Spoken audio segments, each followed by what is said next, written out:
Lagpas na ang away ang pagkita. Clippers kontra Minnesota. Bugay Nasa yan. 1 game behind Nahuli na naman nga amin. kontra sa Bugay. Warriors. Kasi nasa Clippers yung tiebreaker.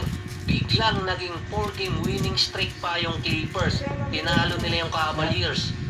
Nasa 13 games pa ang Clippers na para masecure yung at least top 8, Binili tayo. kailangan nilang manalo ng at least 6 Ano, bibiling butter? Ay, Ay, ng nag-down for si Dairy Kawhi Queen. noong nakaraang linggo. Biglang nag-average ng 27 points per game sa loob ng 4 na games. Kaya pala tinuturo kami doon. Minnesota, kailangan nila ng 5 or 6 na panalo para makasecure ng Lalabas ka din naman eh, bumili ka na. Nakadepende kasi yun sa Sacramento na meron pang 15 remaining games. Ang Kings Oo, kapag isang hiwa lang. nanalo ng nasa 8 o higit pa, secure ng Clippers, Warriors at So, Minnesota di na lang yung at least patirahin. top 8. Tira talaga. So, uusugin ko lang yung Sacramento. Easy dahil skills. Sacramento lang din Ano talaga tawag niya? yung team na merong chance Easy, na makapwesto ano sa title? top 8. May malaking Easy chance skills. na magtabla yung tatlong teams. Yung aso din namin, lagi natabi kay OG magtulog. Possible na magkaroon ng parehong record at magkatalo sa tiebreaker.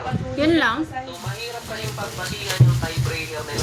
Isang 1 minute Tinalo ng na. Clippers ang Warriors sa series, tinalo ng Golden State ang Minnesota, tinalo naman ng Minnesota ang Clippers. So, mahirap Bawal na pagbasihan yan. sa ngayon. Iintayin Maas talaga yung mo yung katapusan bata. ng regular season. Dahil pwedeng umabot yun ng conference record Bilan mo ang na ng pagbasihan. tatlo. Hindi lang yung division at saka yung series ranking. Malanghap Sa niya East yung naman, aso. siguro maraming yayaman pagdating ng April or mismong playoffs.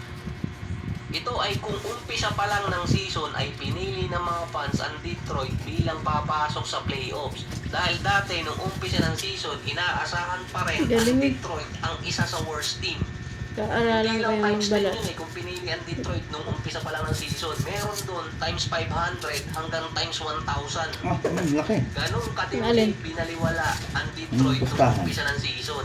Kapag naman ang Hawks at Gasan Orlando yun, Magic na meron pa sa ngayong 13